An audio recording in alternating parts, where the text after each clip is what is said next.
This episode of the Collider Collision series is sponsored by the Collider Foundation's sustaining sponsors. Thanks for making a difference in Rochester's entrepreneurial ecosystem. So welcome everybody to the Collider Online Collision series. My name is Jamie Sunsbach. I'm the Director of Operations here at the Collider Foundation. And with me today is Jerome Ferson, President and CEO of the United Way of Olmsted County, as well as Emily Johnston, the Vice President of Community Impact for the United Way of Olmsted County. So thank you so much for joining us. It's our pleasure. Thanks for having us. Happy to be here. Awesome. So I know people are familiar with the United Way, but really I've been doing my homework and looking back at the history and a tremendously rich history of what the United Way has done in the Rochester area for so many years. I was just wondering if you could touch on a little bit about the history of the United Way in Olmsted County and the tremendous impact that you've had in the community. Sure. Thanks, Jamie. So if you've done any research on the United Way of Olmsted County, you probably come across our history page on our website, which is uwolmsted.org. And out there we have a bit of a description, but we're approaching our 95th anniversary here in Olmsted County. We started back in 1925 as a community chest, as a efficient way of giving to the community and all the various organizations that were present at the time. And then over the course of a number of years, I think starting in 1972, we became the United Way of Olmsted County, and that began the traditions of United Way in Olmsted County, which basically stayed intact. So the community chest was fundraising primarily. United Way, when it started in 1972, carried forward those traditions of fundraising. And then in about 2004, we matured and evolved to address and really to evolve with our growing community. So Rochester clearly has changed since 1925 till now. And for any organizations that are longstanding, the challenge and the forces to adapt and evolve with the community are present. And so I'm pleased that United Way of Olmsted County was making progress during those periods. Since starting in 2004, became a Community Impact United Way. And then most recently, since 2014 or so, which is when I joined the United Way here in Olmsted County, my hometown, which I'm just so delighted to be back in Rochester. It's a great privilege to serve with the United Way here.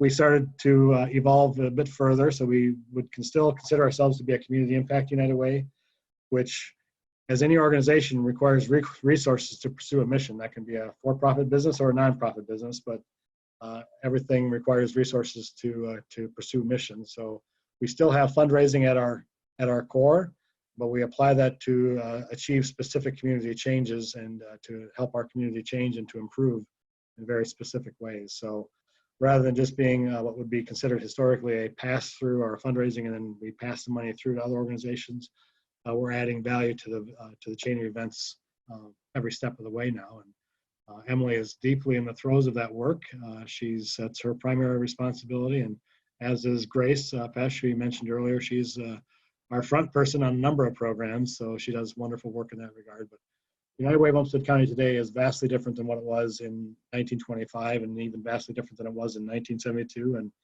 quite a bit different than it was in 2004. As our community has changed and evolved over that same period of time, we've tried to stay on top of the curve and stay ahead of the curve, so to speak. So, not to flatten the curve, no pun intended. I think we're a bit too soon for that. No. Emily, is there anything you'd like to add? I don't think there's anything to add to that. Okay. Pretty good. Well, great. Yeah, I appreciate having that history section of your website. You know, so many organizations really don't tell their story, especially one that has this storied history. So it was really eye-opening for me to really learn more about the history. So I really appreciate that. We're working on some revisions, not to the history portions, but to the current events. We hope to have posted out there soon. Cool. So obviously we're meeting in sort of a unique time in the history, not only of our city, but the world. And I found out yesterday that the United Way is really taking some leadership role on helping to support our community through your COVID-19 community support funds. So first of all, could you talk about really the local financial climate, specifically the struggles businesses and nonprofits are facing, and why you decided to take a leadership role to raise these funds. Sure, and I should clarify, the Together Fund that we started is in conjunction with a number of community partners. So United Way is one of many community partners that have launched this fund, and I'll maybe speak more specifically to those in a minute. But in terms of the financial climate, I think it's a challenging time for most entities, whether it's government, nonprofits, for-profits, you name it. It's really a challenging time that's born out of a lot of uncertainty and, of course, a lot of changes in behavior. So from a nonprofit's point of view, which we are most familiar with, we have some nonprofits that were providing vital services to individuals and families in need that have had their needs upended by other more pressing needs related to healthcare or employment, and that shifts the nature of the needs and where they're going to find their support and services from some agencies to other agencies. So there's a shifting of demand, if you want to think of it in economic terms. Some nonprofits are really inundated and seeing pressures related to not being able to satisfy the increased need. Others are seeing the needs that they were addressing take kind of a back seat or a second seat to the more pressing needs, and so they're seeing a decrease in demand, which lends itself to challenges in revenue. So there's really it's a mixed bag when it comes to what the tensions are that are being faced by nonprofits in our community. And it's not dissimilar, I don't think, in the for-profit world. We just have less firsthand kind of experience working in that environment. So it's all supply and demand, and where demand is right now it's not the same place it was 2 weeks ago. So. Yeah, absolutely. Just kind of going back to, trying to understand a little more about what were the needs that you were hearing that were sort of, spurring this discussion about how to create this fund, and just if you could elaborate on that a little bit more. Sure. So the community partners launched Together COVID-19 Response Fund to support the greater Rochester area nonprofits. And this was born out of some recognition and from what we're hearing on a variety of different, whether were phone calls, video conference calls, or in-person conversations, one-on-one conversations more than in-person probably, video calls, you know the drill, about the financial positions that most nonprofits were in prior to the crisis. So nonprofits, partly due to the name, try to put all of their money towards mission and do it on a kind of a year-to-year basis. So there's not a lot of reserves built up over time to weather significant disruptions in either in current cash flow or increases in demand, which stretch resources in the present. And so basically the fund that we launched in conjunction with Rochester Area Foundation, Mayo Clinic, and others, really is designed to support nonprofits that are under duress related to the COVID crisis response. And we have we're paying particular attention to those nonprofits that are serving individuals and families that are seeing increased need. So supports that they're providing supports to the community, which I think is an important point. So it's not, well, we're focusing on nonprofits overall and trying to address all the needs in the nonprofits. We still, at the end of the day, realize we have limited funds. We're closing in on $600,000 raised. We're shooting for $1 million.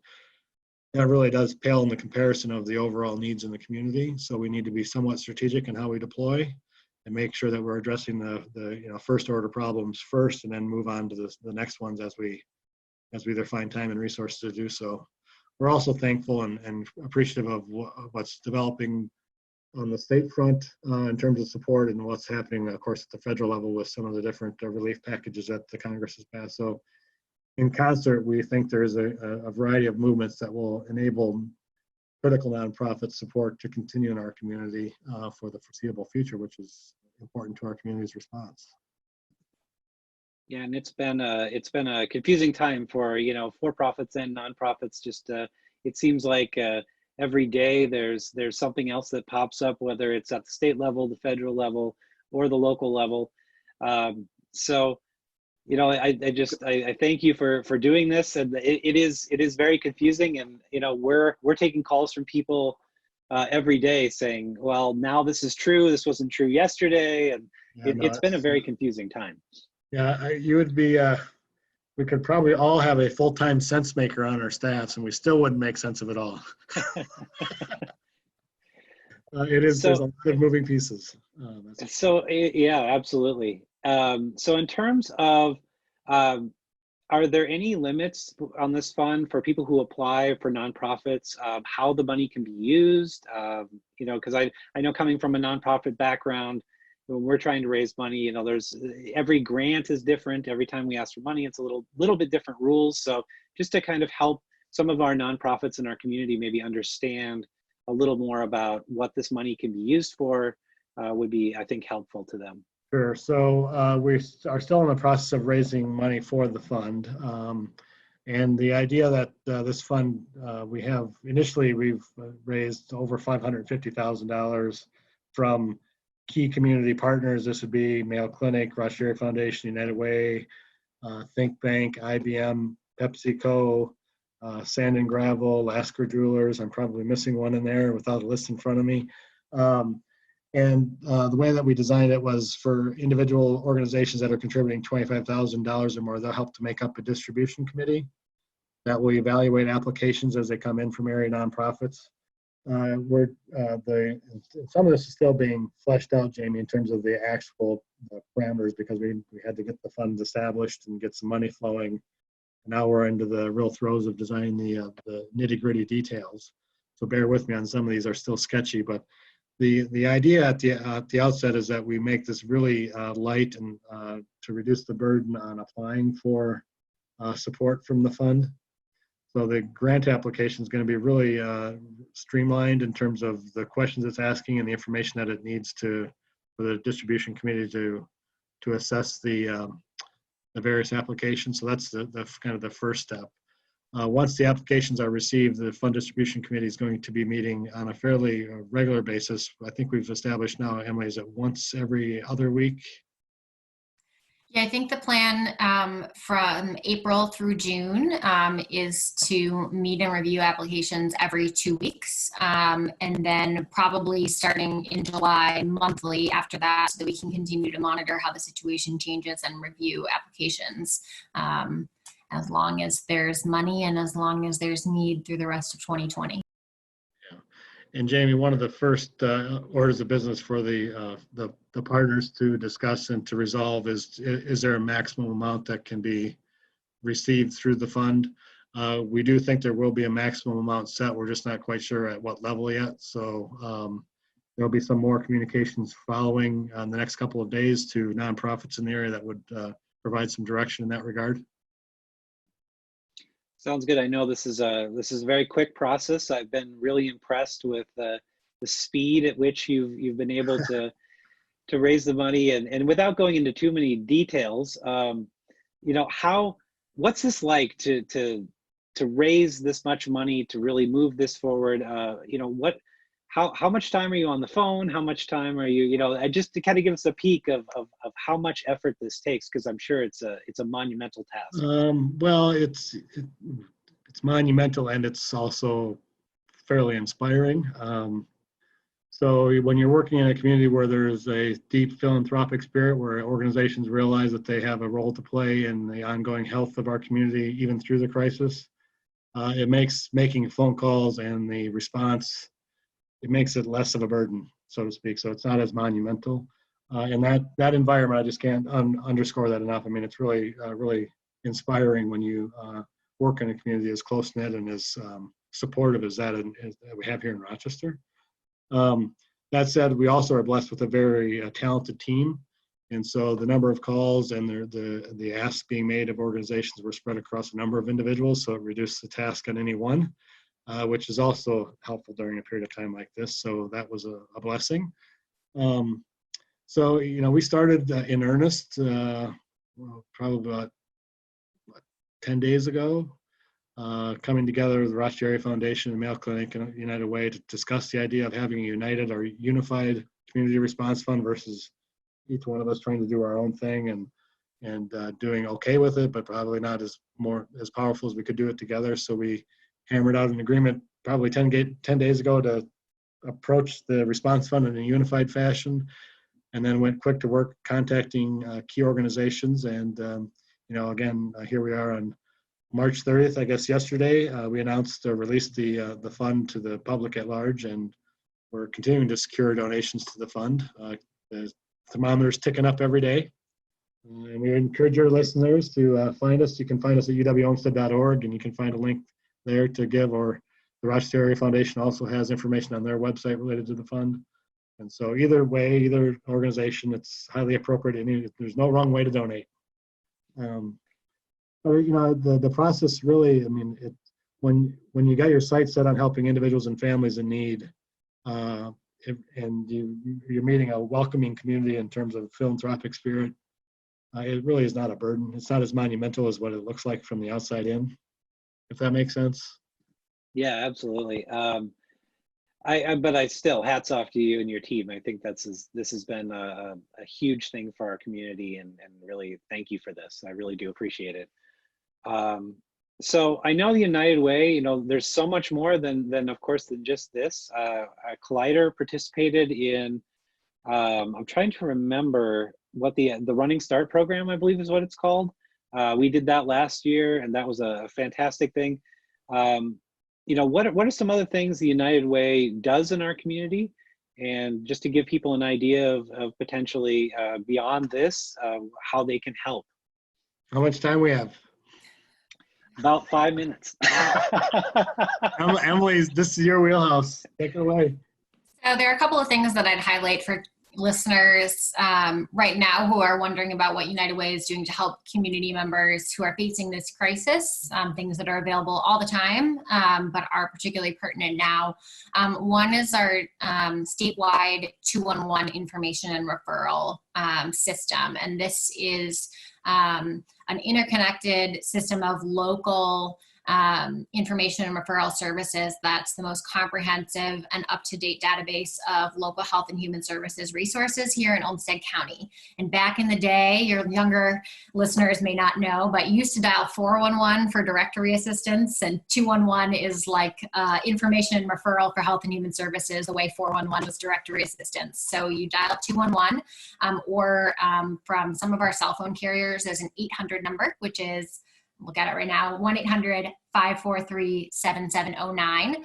And there's also text and online chat available, and folks can talk to a trained professional about what their needs are that they're facing, and that person can help them connect to local resources to help meet those needs, whether that's mental health care or rent assistance, or getting Meals on Wheels sent to a grandparent or something like that. We are working really hard locally to make sure that in this changing landscape that we're getting all that information up to date as quickly as possible. So 211 is one thing I definitely would want your listeners to know about. United Way also provides a volunteer matching portal to the community. It's called Get Connected, which people can access at volunteer.uwolmsted.org. And we have that updated for the current crisis with volunteer opportunities that are still available. So folks can create an account, see what types of volunteer opportunities are available. We've also plugged in some needs from organizations that are looking for in-kind donations. We're hearing a lot at United Way of people saying, I want to donate some toiletries or toilet paper. So we have those opportunities in there, as well as some virtual volunteer opportunities for people who may not be able to get out in the community physically right now because they're social distancing, but you want to do something to contribute. So that's our Get Connected tool. The last thing I'd say is our family-wise prescription discount program, which folks can find on our website, which is basically a reusable coupon for prescriptions. That families right now that are facing financial pressures due to this crisis should know that it's available at most of the major pharmacies here in Olmsted County, and locally people average about a 43% discount, and that's available to people whether they're insured or uninsured. And those are a couple things that we do. I think the other thing I'd say is that, we, outside of our COVID-19 fund, we're still a local funder of nonprofits and continue to fund nonprofits that are doing fantastic work in our community in areas like housing stability and food security that we see under so much pressure right now, as well as programs that help make positive social connections that we know help support people in achieving their educational and health and financial goals. Organizations that support seniors and people with disabilities and living independently. So we continue to make those investments and provide support to our partner organizations in the community. Is that it all, Jerome? Yeah, What did I miss? There's more, but that's... You hit the high points. You hit the high points, Emily. Nice job. Yeah, I could go on for a lot longer, but I'll stop there. Yeah, I mean, there is quite a bit more to the work that we're doing at United Way Olmsted County about what's most pertinent and relevant to the time that we stand here today with COVID-19 and our response. Those were the high points. So, I think, yeah. So, what other questions do you have, Jamie? That's essentially it. So, I try to be respectful of your time. So, Jerome and Emily, thank you for taking the time to connect with us. We'll give you a chance one more time. What's the best way for anyone to connect with you and learn more about the United Way? Great question, Jamie. The best place to anyone that's interested in learning more about the United Way to go is to go to uwolmsted.org, and there's information out there that can satisfy any curiosity. There's our COVID response page, which you'll see as soon as you land on that web address. If you want to learn how to get involved from a volunteer's point of view, there's a Get Involved tab. If you want to donate, there's a Donate tab. So there's pretty clear directions out there on the website. That's the best place. And any of your listeners are always welcome to reach out. Contact me via email is probably the easiest nowadays. Cell phone is blowing up all the time, so that's a little bit hard to do. But email jeromef@uwolmsted.org is my contact email. More than happy to answer questions that way too. Fantastic. Thank you so much for joining us. Thank you. Have a great day. Thanks for having us, Jamie.